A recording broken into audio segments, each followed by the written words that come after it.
But now I have the pleasure of introducing Mark Williams, who's the moderator of our next panel. I got to work with Mark when I was on the council, and he was president of the AISD school board. And it was, we worked on a joint subcommittee, and he was really the one that sort of led the charge to help us all understand the issue of mobility among students and how impactful that was in a negative way. And we actually got some good collaboration together, working and getting our funding in the right places. So this is a guy that knows how to connect the dots. And I can say that if you looked at the at least 8 boards that he sits on in our community, you would understand that he really understands all the different elements of a healthy community. One of those boards is as an elected member of the Community College Board. So Mark, thank you and all of you for being here today. Thank you very much for having us. So, thank you. So let's just be clear. The reason I sit on boards is because I'm largely unemployable, unlike you people who actually do real work and have done great work in our community. So thank you all for being here, and thanks for all the work that you do. Just quick primer is that I'm really more of an education person than housing and health. But having been in K-12 and now in community college, it's become incredibly apparent that without stable housing and students who have a place to live to come from to school, and the phrase we use is students need to be healthy, fit, and ready to learn. And that's true in K-12 or higher ed. And if they're not healthy, fit, and ready to learn, and housing is such an essential part of that, the teachers and educators in our systems have such an uphill battle. So this topic really resonates with me. I'm not an expert in it. We do have some experts that are going to talk about that, so we're going to turn to them. So thanks again for being here. So this is the closing deal. This is before Laura, so we're almost the closing deal.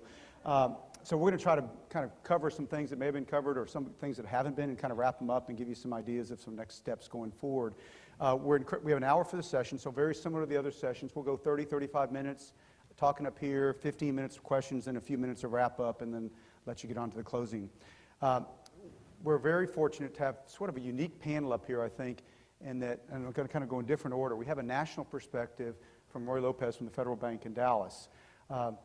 We have a city perspective from Bert Lumbreras, who's a city manager with the city of Austin. And in my Hook 'em Horns Longhorn, we have a what starts here changes the world perspective from Dr. Johnston. So we're covering the globe in this conversation, although we're going to really focus on Austin and what we can do here to make a difference. The bios for each of these guys are in your books, but I'm going to give you just a little bit so you can understand the portfolio. So Dr. Johnston, as you're well aware, is the inaugural dean of the Dell Medical School. And for those of you that have been involved, it is a game changer in the city of Austin that he's here and he's involved. And we're incredibly fortunate. So he is, by career and profession, he's a neurologist specializing in stroke care and research. So he's got a health background, but the role that he has now is really being much bigger than that, because you guys are trying to innovate medical school. We're the first new medical school in decades, I think.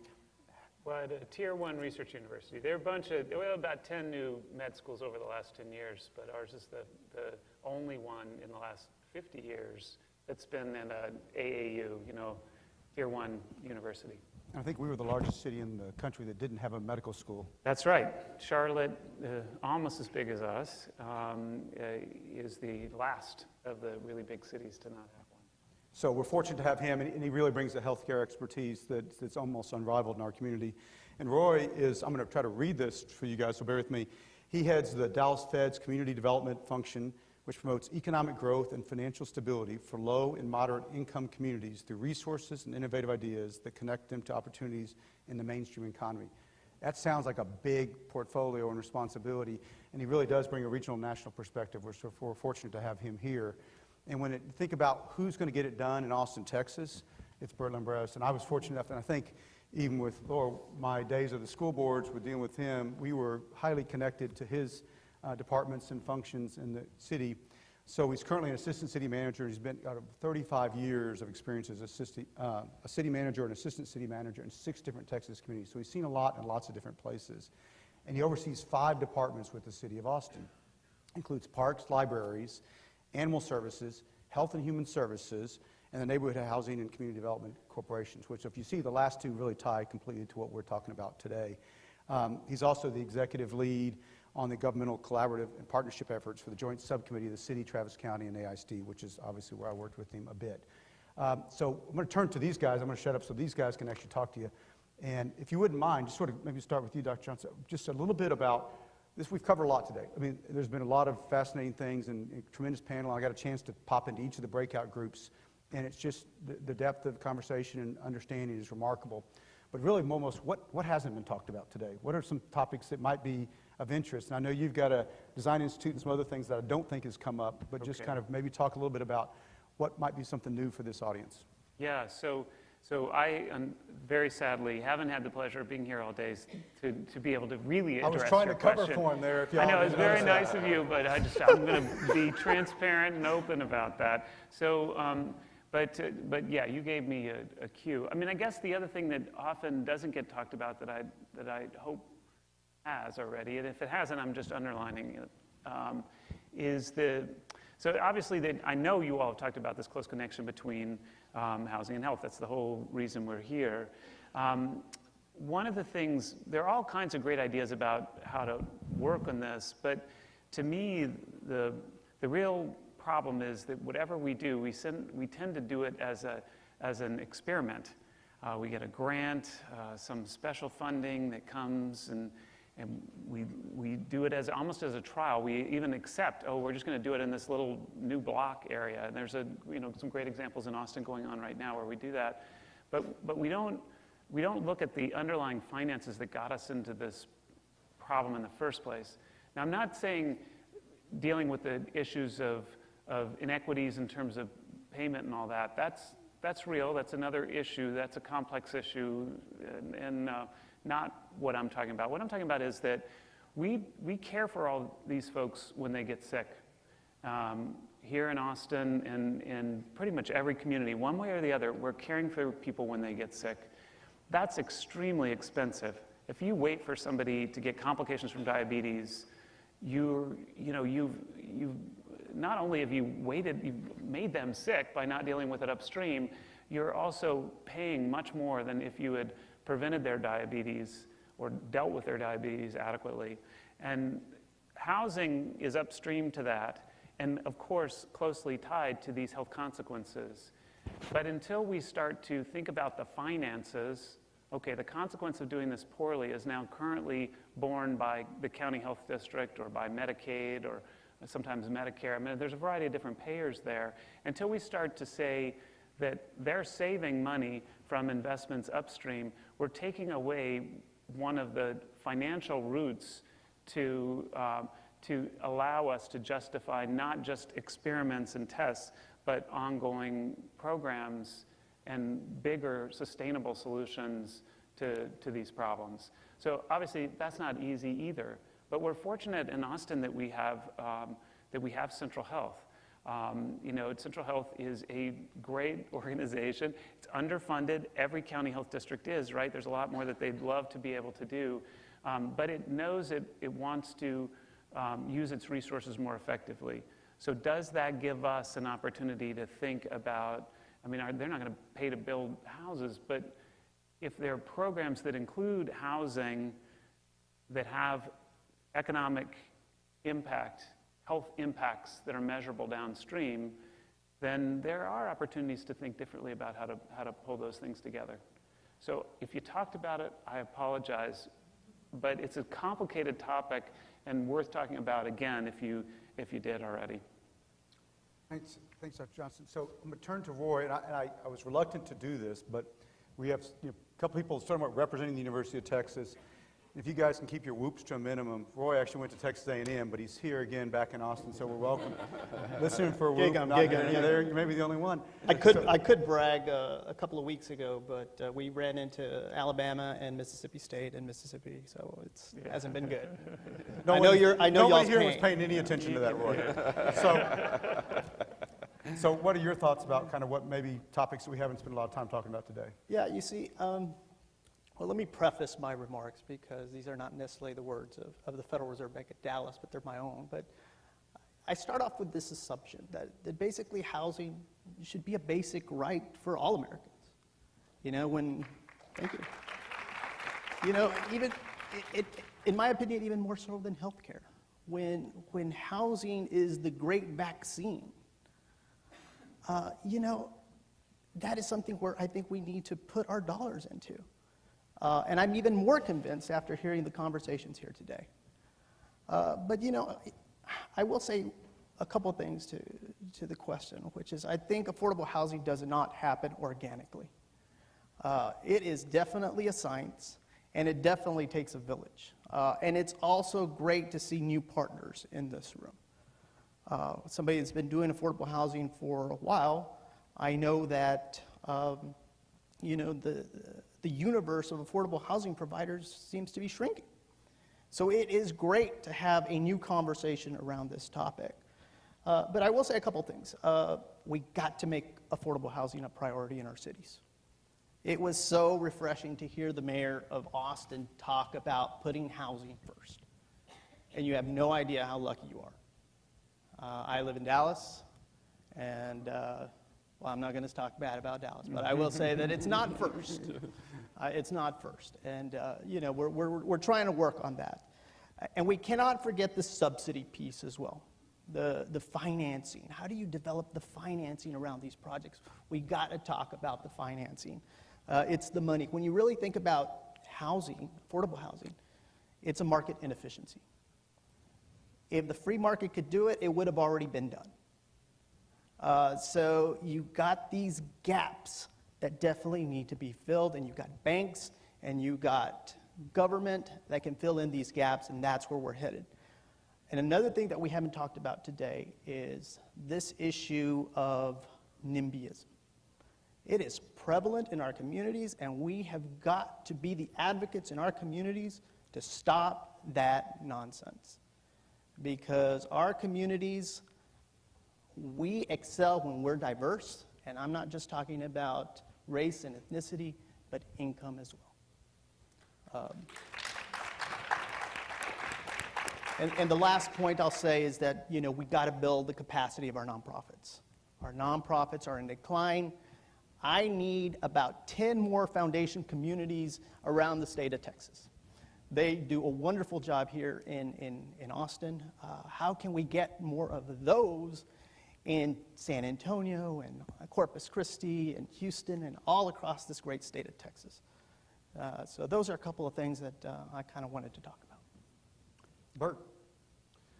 So in my capacity as assistant city manager with the city, I get to work on pretty much the whole gamut of the population, and the ones that we focus in on quite a bit, of course, are the ones that are hard to serve. So not only in terms of the work that we do with our social service agencies, where we not only have to provide basic needs, but then also how we can transition folks from their current state to a place where they're a little bit more sustainable, not as much reliant on a lot of the services and the programs that we have in our community.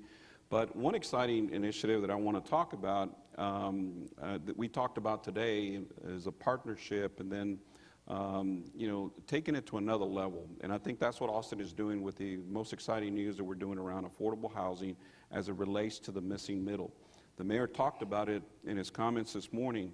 And so what we're doing is we're actually, through the work that has happened with Laura Morrison and Mark Williams in their work with the joint subcommittee, is we're partnering with the AISD and the county, and we're in effect looking at how we can utilize surplus property and build what I believe is true affordable housing. When people talk about affordable housing, they're all over the place. They really don't have a true definition. Well, let me give you the definition that we're going to focus in on. It's at no more than 80% MFI, median family income.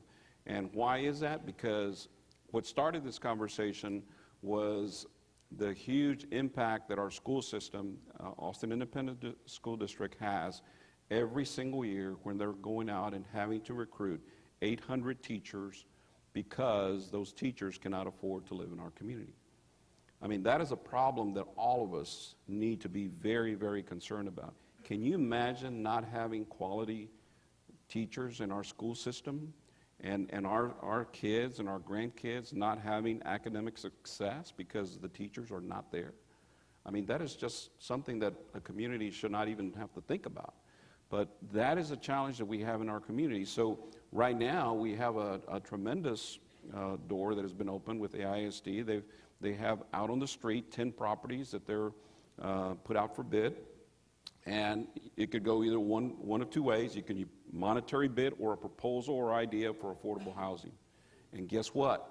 We've assembled a staff team on our end of it, pulled together county and other folks, and we said, you know what, we're going to come up with our best concepts that we can that has rental, that has ownership mix, that has no more than 80% MFI, and 80% is about 49,000 or so.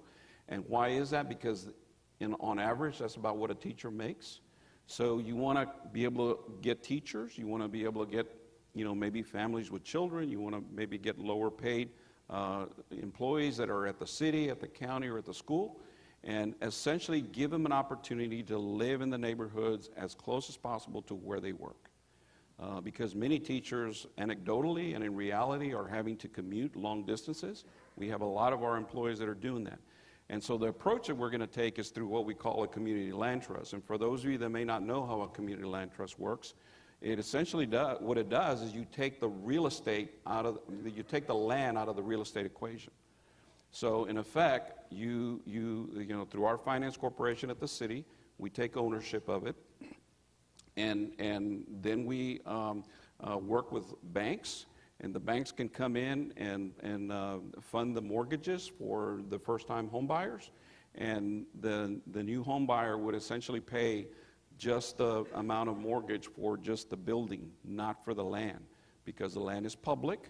There's no property taxes associated with it. The other beauty is that we can cap the assessed value. As you know, the assessed value is a big factor in terms of the cost that people have to endure every year. And so you can cap it. So in effect, you take the land out of the real estate equation and you make it truly affordable. I heard a comment from a housing advocate the other day that said that probably in the last 4 or 5 years, if you look at the listings in the real estate market in terms of what the builders are building, there's only been about 10 or 11 properties that are in that 350 to 250 range or below. I mean, the product isn't there. So the challenge that we have is how do we put a product on the ground that is directly addressing a huge challenge that we have for our community. And we have that in our own employees. We have 13,000 employees, and I can assure you there's a lot of employees in our workforce that are having to commute long distances just to get to their work. And that affects us as a community and the services that we provide. So yes, we talk about partnerships, but I believe that this approach and this model is really creative and innovative to be able to solve a significant community problem. So the 10 properties is only the start. We are actually going to start looking at our surplus properties. We already have some concepts working with some land that we have and additional properties that we have in the future. And we're even going to put it in such a way to where we will actually put out a request for proposals for local nonprofits to come in and give us their best deal. What capacity do they have? What financing do they have? What is the best product that you can put on the ground that specifically addresses that? When we look at a lot of times the land development deals that come to the city, the developer will come in and give us 90% market rate and 10% affordable housing. That's crumbs. That's basically almost silly to even be contemplating that. So what we're in effect trying to do is flip that or switch that to where we get a vast majority of the affordable housing and very little to no market. In some cases, we may have to, depending on the infrastructure costs. So to me, I know we've talked about partnerships, but I believe the work that we're doing is really a perfect example of a partnership where we have the city, the county, and the school district that are working together to solve something that we all should be concerned with. Because Bert teed it up, I got to expand on the education thing just for a second. So picture teachers, and picture what I talk about students not having stable housing, not being able to learn. There's also an issue that half the employees in a school district aren't teachers. You think about going to campuses, you've got bus drivers, custodians, cafeteria workers, people that are administrators, front desk people. Those people can't afford to live at the campus they're working to, so you have enormous affordability challenges. And then you think about, if you're familiar enough with Austin ISD, enrollment's gone down, although this year it's stabilized. A lot of that is affordable housing's gone away. So a lot of those families are moving So there's suburbanization of poverty, there's suburbanization of children that a lot of school districts aren't prepared to deal with, that don't have the social services that Austin does, are struggling with it. So affordability is a wide gamut for us. So let me just remind you, and I know you all have done this before, there are questions you can fill out, cards on the table that you can fill out. Manny's got one, bring them over to whoever's going to collect them, and we'll ask those questions in about 10 minutes or so. If you have no questions, we can keep chatting up here. So kind of in the context, this topic was building with intentionality. And so when you think about even the stuff that you're doing, so kind of take a little variation. So when you think about building a model healthy community with intentionality, or you're trying to build it with healthy, building such a great word, because it can talk about building housing, it can talk about building healthy processes, hospitals. What does it mean to you to build a healthy model community with intentionality? Yeah, well, that's a great question. I think we've done a really poor job of doing that, even in communities where their health is challenged. So if you look at assisted living and nursing homes, they're often not the kinds of places that we would want to live. And the health needs are particularly high with that group. Beyond that group, we don't think about health at all when we build. So this has been a strong interest of ours at the school, this intersection between health and housing. And Bill Tierney, I know, was on a panel this morning, so I worry a little bit that I'm going to repeat something he said. But basically said, don't screw it up, as I remember Dr. Tierney. Don't screw it up, okay. We just don't want to be a dumb city and not screw it up. Yeah. Well, it starts there, but we've got to do much, much more. So for us, one of the things that we have that's unique to Dell Med School is we have this thing called the Design Institute for Health. And we took a couple of guys, the guy who headed the healthcare practice and the guy who headed complex system design from a design firm called IDEO, which is the storied Bay Area design firm that made the mouse and the laptop. And they're really interesting guys. Stacy Chang, Beto Lopez are our leaders, and they've created a big team underneath them that we share with fine arts. But they don't design chairs and dresses. They're designing anything, and it's more about the principles. It's called human-centered design, and the principles are you go back to the people. You go back to the person, and you identify what the real barriers are, what their real struggles are. You spend a lot of time just watching and a lot of time talking. And in that, you get insights that you wouldn't otherwise have. And from that group of insights, you then build the system to support them in the way that they need to be supported. So the first thing these guys did was, we gave them all this time to just go out, meet people, figure out what their health challenges were. And transportation ends up being much more important than access to a clinic. I mean, the access is really the transportation access. So that gives you one example. Having children adds to the complexity of that in a much more important way than is sort of generally realized. So, just building more clinics doesn't solve those things. Housing, too, becomes a major issue, particularly for the elderly, but for a lot of folks. And so now, given that, they're involved in a bunch of different projects to think about housing differently, and one is actually Think East, which the city's involved with. And so they pulled together this design project in Think East. Do you know about this already? Yeah. Yeah, so they brought, and it was an interesting team that they came together. So, and I won't be able to remember everybody, but there was an artist involved. J&J, the big drug company, was involved. The Thinkery, our group, and then there was one other group I think that was, and they brought a whole group of people together, people that could be living in this new community, and started to dissect what might work, and came up with some really great ideas that now they're going back to work on. And I could talk more, but I'm talking too much already.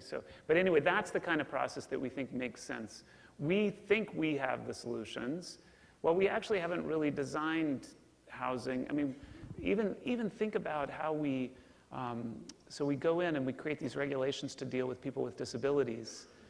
Well, those same things that we put in for very specific disabilities that we're thinking about, the handrail on the side and The toilet paper roll is, down.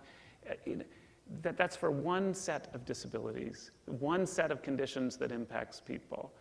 That's not very thoughtful. There are a host of different things that impact the way we interact with our space. For the elderly, it's falls. Those rails don't really help with falls. The floors matter a lot more. How much do we think about that? Not so much. So there's all this, asthma is another great example, right? We do not design with asthma in mind. There are neighborhoods where asthma rates are extremely high. Carpeting is not a great idea when you have children with asthma. Why aren't we, planning all that and thinking about that? So I think there's huge opportunity to do this, starting with the design principles. Great. Roy? Yeah, when I think about this concept of intentionality, I think, of course, financing certainly comes to mind, but certainly partnerships as well. The partnerships that we would have with financial institutions. Banks play a big part in this affordable housing puzzle.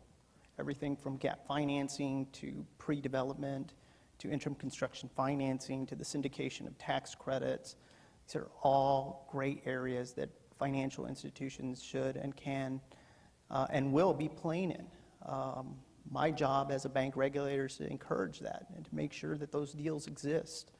So definitely dollars, definitely partnerships. And the third component I would say is innovation. And we have a lot of innovation in this great state. You don't have to go to the East or West Coast to find innovation. There's some great innovation happening here in our great state. A couple of weeks ago, the Dallas City Council basically put up an ordinance that required all landlords to accept housing vouchers. The initiative fell short. That was quick. But the initiative fell short, but we're going to try again. We're going to try again.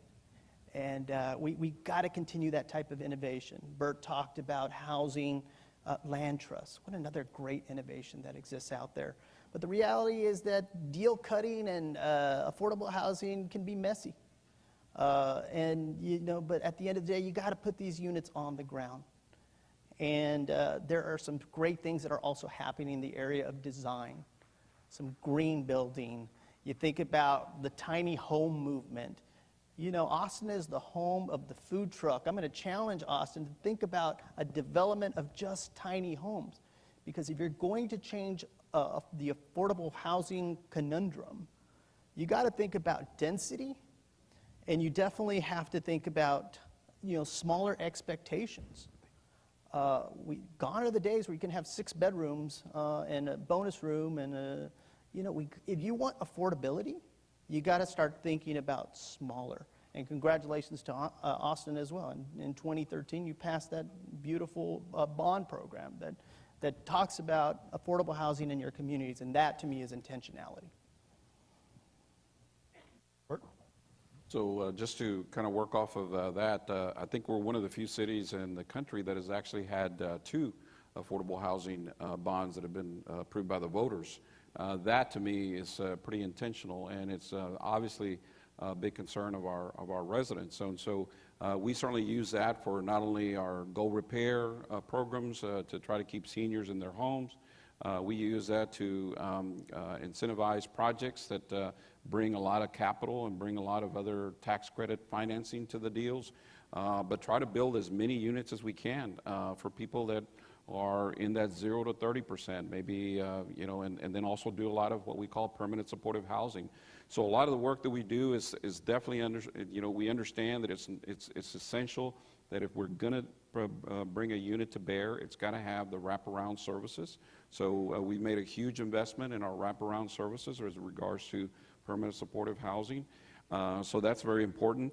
In this work that we're doing now with affordable housing projects, not only with the concepts that we're looking at for these properties that are on bid with AISD, the properties that we're going to bring for consideration for our elected officials also are going to have to meet certain criteria. Like, for example, it's not just only important for us to build a unit and put it somewhere. It's got to have access to transportation.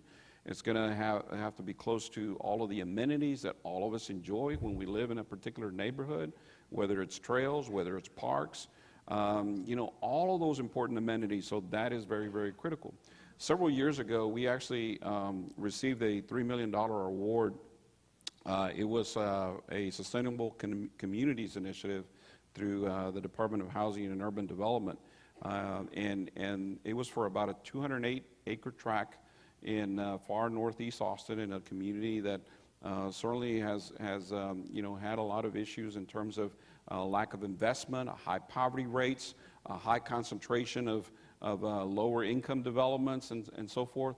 And so it was a perfect opportunity for us to bring this grant and be able to partner with HUD, Department of Transportation, and EPA. Essentially, the grant called for 6 livability principles and that guided the work, and it was going to be more transportation choices, promote equitable, affordable housing, and in this case, the neighborhood was interested in a mix of housing, not additional concentration of lower income housing, because they already have plenty. As a matter of fact, if you look at the demographics, they have the highest concentration of lower income. So they obviously wanted a higher mix. They wanted enhanced economic competitiveness, support existing communities, coordinate and leverage policies and investments, and then really work closely with the community and the neighborhoods, which we did. So based on all the input and the work that we did, we were able to incorporate what I believe are some best practice strategies as a part of this grant. They included, just to name a few, mobility, energy efficient building design, green infrastructure approaches, water conservation, create a sustainable, livable, mixed-use, mixed income community. So the master plan has been approved by council. So we have assigned one of our departments to, which is economic development, because we see it more than just housing. We see this as a large opportunity for the city to focus it from an economic development standpoint, and so our staff are very intricately involved in continuing to work with the neighborhood and in effect, take the master plan to a level of realization. So we're pretty excited about that. But when we talk about building with intentionality, that is an example of one. And then again, what we're doing with our affordable housing projects, we're looking at all aspects of what really makes for a healthier community when we put folks in particular parcels. And so I think that's part of the work that we do. And the other one that I'll throw out is that even in our departments at the city, like I'll give you one example. We have a site that's located out in the Lavender Loop area. It used to be the old Texas School for the Deaf property that we bought some years ago. We have a 6-acre tract that we own, and that's going to be one of the projects that we're going to do an affordable housing concept. We set aside right adjacent to it about 3 acres for a community garden. That was an important element of the neighborhood, and so when we look at these sites, we don't just, again, look at the development, we look at what other amenities that the neighborhood wants. And so I think that's an important part, is how we can provide the foods, the healthy foods that are important to the residents that are going to be a part of those communities. So one of the advantages of getting your questions up here earlier is they actually make it read. And so if you have questions, you need to kind of hurry because we may run out of time. But I'm asking, so where there's a question, but this is probably for all of you, the NIMBYism question, which is prevalent, and I'm glad you brought it up. Yep. And it's in even liberal cities, right? Progressive cities like Austin. And so how do we work around that? What do we need to do to frame the conversations in neighborhoods that are afraid of change? So it's a concern, but what do we do to address that concern? I mean, yeah, that's a fantastic question. One of the things I would do is if you're a part of a neighborhood association, or you individually or opponents are opposed to this affordable housing that might be coming into your neighborhood, this not in my backyard, go visit an affordable housing development. Whether that is multifamily, whether that is single family, go visit. And the naysayers are going to say, well, those are tomorrow's slums. No, they're not. They are built to some extremely high standards. Bert can attest to that. And they are beautiful developments. a lot of money and a lot of subsidy, a lot of layering goes into these developments. So I think that's critical. And then you got to personalize this as well. Now, who's living in these affordable housing developments? It's your teachers that teach your kids. It's your policemen, your firefighters. That's who's living in these developments. Don't kid yourself. Those are the people that we need to be surrounded by. And I think also understanding the data. I think it's critical that we understand. You know, the opponents basically always say, well, it's going to create more traffic and it's going to create school issues, overcrowding issues. Let's really understand, what is it really going to do to that neighborhood? Is it a mask for racial prejudice? Let's look at the real data, and maybe we can set up some standardized multiplier effects that really tell the full story of what is happening within that development. And then diversity is good. Diversity is a very good thing. Some of our best universities, including the University of Texas, have embraced diversity. And why can't we do that in our own neighborhoods? There's some great questions up here, so I apologize if we don't get to all of them. Do either one of you guys want to add anything to the NIMBYism, since you're going to have to actually go do it somehow? And so, Bert, you alluded to this, so I think I'm going to just rephrase the question. There was a question, the way I'm reading it is, how do we include the beneficiaries of the various services and programs into the process of developing the community, so that when we go out there and we build with intentionality, we actually know what the needs of the communities and the interests of the communities that we're trying to serve are. Whether that's health, housing, financing. Any thoughts on that? So as I understand, the question is, how do we make them beneficiaries of the? Be part of the process. Be That's part what of the way I interpret the question. I hope that's the way it was written. Well, I think in the work that we do with the departments in Health and Human Services and Neighborhood Housing and Community Development, we have a lot of folks that have a lot of needs and a lot of interests. I remember when we award our contracts for social services, we probably have about $14–15 million, and we generally get twice as many requests than what we have in budget, allowed in our budget, and I know Laura recalls this very distinctly.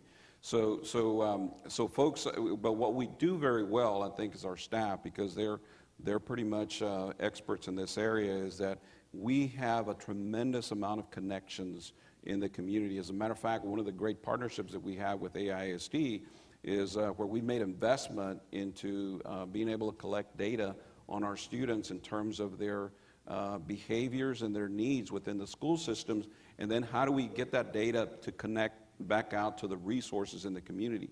The city does a tremendous amount of work and funding in areas that are non-traditional, what a lot of cities would be non-traditional funding areas. For example, we fund money for parent support specialists, folks that are out there in the community, working with parents in the school system to integrate them to the type of services and to address their needs and services in the community. We fund family resource centers. Resource centers are a tremendous asset for the work that we need to do in our community, because as someone that has actually been a mentor in the 7th grade of our school system, it's not just about the academic piece. Students nowadays are faced with homelessness. They're faced with pressures that you and I probably never have imagined before.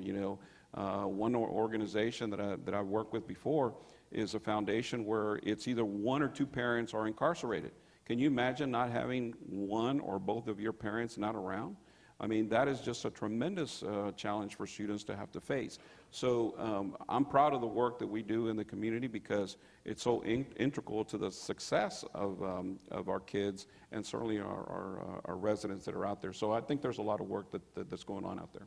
We've got a lot of questions for you, Bert. I'm going to give Dr. Johnston one. So you're talking a little bit about disabilities and the nature of housing, but what do you think, how can housing evolve to support those with cognitive impairment? So it's Alzheimer's. You look at sort of a societal issue is the prevalence of Alzheimer's and the challenges we have in fighting sufficient housing. Yeah, no, obviously it's not just Alzheimer's. Yeah, broadly, but that's and it's an not just example, conditions of the elderly, right? So we have Down's syndrome kids too that we put into we take away their freedoms basically to provide more human assistance and not give them settings too where they can be more independent. So we think this is a great area that we've done a terrible job in society. And it's not about technologies, but it's about how we use them. And so, yeah, we've been really interested in models to keep people with cognitive impairment much more independent, more at home. It's interesting, the current monitoring, it's more, it's based around, your heart rate and all of that stuff, and your blood pressure. Those things are fine, but what do you really care about? Again, this was a design project. Go ask people, what are they really worried about? The families of people with Alzheimer's disease. Well, they're worried that they're going to leave the stove on. I mean, how often have you heard that? And don't you worry about that? You leave a kid at home or something, they're going to turn on the stove and burn down the house.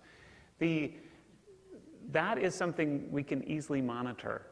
That is in fact, there's a little company up in the Boston area that has a little device that monitors stoves. It wasn't meant for this, but it satisfies that need, and that company is going to die unless somebody figures out how to make them work. And then we want to know whether they're in distress, right? You want to know, is somebody in distress? It's not, have they fallen down? I mean, that could be one reason, but there are a whole host of reasons, and you want to know that. Well, there are ways we can do that as well. And we just haven't ever employed those things. So that just gives you an example of how when we start to think about these from a design perspective, there really are opportunities to use technology around systems that are really designed around people's specific needs to give them more independence. That's great. So Roy, your perspective, you bring more of a regional, national perspective to this. So, what efforts can cities in Texas, if you look, what can we look to? And other communities that we can look as kind of best practices, things to leverage, kind of how we actually engage key partners, developers, real estate community to participate in providing affordable housing. Who out there is somebody that would be someone to look to? That's an interesting question as well. I looked to El Paso. El Paso has a really interesting model. 1/10 of the population of El Paso lives in public housing. That is just a remarkable number to me. And they're going through a $1 billion renovation of their public housing units. Every unit, almost without exception, is being renovated in the city of El Paso. But again, utilizing that innovation. They have tied those units to low-income housing tax credits, and that is just an incredible model. But what does it take? It takes leadership. It took partnerships. It took good financials of that organization to make that massive project go forward. When I think about, the best practices that exist out there, it all comes down to the same thing, which is that affordable housing conundrum, which, when you talk about developing in high opportunity areas, your barriers are going to be the same. It's going to be high land costs and NIMBYism. But when you develop affordable housing in a low-income neighborhood, your biggest challenges are going to be your appraisals. So you can build a house in a low-income neighborhood for $125,000, but it will only appraise for, let's say, $90,000. So there's that big gap. And anybody that can figure out that gap, let's run them for president. There's several questions I'm going to try to group together a little bit in terms of sort of the equity, and I know the city's got an equity office, but this may be phrasing it a little bit different. But when you think about housing for families with very young children, or families where there's multi-generational members of the family there, so lots of ages, and particularly those that are experiencing poverty, so there may be lots of people living together, and they have childcare needs because some are working, some are not. What are some good policies and approaches to supporting that type of housing need in addition to tiny houses, for example? Well, it's definitely a tremendous need. One of the things one of the elements that we're including in the projects that we're putting together concepts for the bid properties with AISD and the surplus land that we have, one of the groups that we're going to target is families with children. I think it's evident that that's starting to be a missing group within our neighborhoods, and it's definitely missing in the downtown area. And so it's not happening on the market end as far as the developers are concerned. And it's my experience that the way you start turning a little bit of that tide is for us to be the example and be the leader. And that's why I believe the surplus property approach is going to be the way we can start moving that needle. I do think that the council as a whole has a big interest and a big concern. I'm not familiar with a best practice in terms of what cities can or cannot do, but I do know that that is something that is significant to us. When we talk about the missing middle, we definitely include families with children. We include teachers, lower paid employees, but all of those I think are critical. The problem with Austin, I think, essentially is that we're in such a huge problem that we've got to start somewhere. And the starting somewhere is taking our surplus land. And then the next level is going to be, how do we then get into a land banking situation and start acquiring additional properties? We're already extending ourselves to as many governmental entities as we can to start looking for the same partnerships that we have with AISD and the county. Because once these parcels are gone, then we really need to go to the next level. Great. So I apologize, we're not going to get to all these questions because we've got just a few minutes left. So I want to wrap up and give these guys a chance to sort of, since this is the concluding session, sort of offer some tangible next steps that the folks here today and the city of Austin that we can take to improve cross-sector work and enhance coordinated investment of resources to address housing, health, and social equity. So what are some things that these folks can think about as takeaways from today? Well, I mean, if we can solve there are certain aspects of the funding puzzle, but when you all talk about it, you don't talk about contributions in maintaining health to the funding puzzle. So I think that's really tough, I recognize, but at least continuing a dialogue on how that might work, particularly for expensive folks. So the homeless is a particularly expensive group. We spend a ton of money on the healthcare costs of homeless. And that's a great example where actually many cities have shown that housing the homeless dramatically reduces total costs for those folks. It's just we don't do those things because the costs are here and we can't figure out how to transfer them over here. So they're on the healthcare system. We can't figure out how to get the housing paid for in order to reduce those costs. So I think for me, if the group can start to think more creatively about how we do that, maybe initially just for targeted populations where we can see the impact quickly. HIV homeless, that's another really important group, and that's a big mess. So there's places where we could really make some good progress working hand in hand and looking at the economics together. So I don't know if everybody got a chance to go. There's 3 breakout sessions. One of the breakout sessions actually had some ideas on that space, which is how do you transfer the funding models between the healthcare and then the housing world. It's complex, but there's some initial ideas that are working, so it is essential.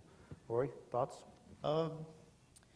Yeah, we heard a lot about stability and the stability of a home today, and one of the best studies I think that really captures this is the St. Louis Fed did a study a couple years back on like the predictors of wealth, and they defined wealth as anybody that has a net income or a net worth of $100,000. And I thought that the number one predictor of wealth would be education. And as it turns out, it was number 5 on the list. Number 1 was, are your parents still married? Number 2 was there stability in the home, which talked about domestic violence and basically moving, like being a transient kid. Number 3 on the list was, were your parents college educated? Number 4 was, did your parents help you leverage? Did they help you buy your first car, for example, or help you buy your first home? And number 5 on the list was education, the one factor that you could control.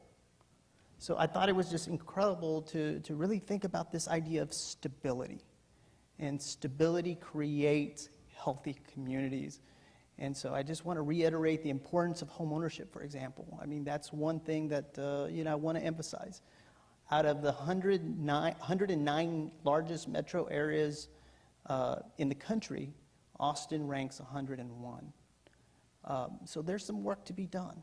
We have to solve these conundrums of too much debt, poor credit scores. We're very good at a lot of things, but credit is definitely not one of them in Texas. So we have to continue to work to decrease our debt, for example, because those things will create those stabilities and help you find a home and create those opportunities for a healthy community. Well, Bert, get you a second. There was a question, George, I think it ties to what you just said. Somebody asked about, can you speak to what's being done to address the barriers to qualifying for housing, such as criminal background checks, credit, and some other issues that someone says, even if you want to have housing, sometimes it's hard to get it. So are there some thoughts just about how, evictions history and things like that, about whether you can get housing? Any thoughts on that initially? Me? Yeah. No, I'll just go back to my initial point, which is I think homeownership is key. I learned a lot about that transient child, and that is something that we got to keep preventing. That has to be prevented, so I'll just leave it at that. Thanks. I don't know whose question it was. I was trying to work it in. I just did a very good job of it. Bert. So in my background, then I definitely think that there are some barriers out there that a lot of times that organizations place on individuals, and it takes someone like the city or the school or the county to step up and really be a leader and try to take on the challenge. I kind of jokingly laugh with staff at times that when council passes policy, a lot of times they might as well put the element in there, go out and solve world peace, because some of these issues that we deal with, they're pretty big, and I think sometimes affordable housing can be that way. But I'm confident that we need to take that big discussion and do this. And if we do this and start somewhere and be an example of what truly can be done, it may be a couple of drops in that ocean, but I tell you what, I think it'll take off. You ask about best practices in terms of how do you get families with children or maybe do more housing. Well, one of the areas that I think we're going to have to engage, the problems that we face at the city has never been about just the city. It's always who else needs to be at the table. And I think we've got so many different employers, major employers in this community that need to be front and center of the table. And just like we talk about how sometimes housing doesn't talk to health and health doesn't talk to housing, well, guess what? Employers need to talk about why housing is so important to this community, not only for their employees, but for the welfare of this community as a whole. So I think that's another area that we need to work on. So Clay and I let you down because I was counting. Roy got 3 applause lines. Bert got 1. I don't think we either got any. Go America. So this panel, Housing Works, which is so great, this is housing plus health. But if you look at the 3 categories, to me, what it clearly shows that everything matters. It all matters. It all ties together. So, not trying to fumble it, Mandy, sorry.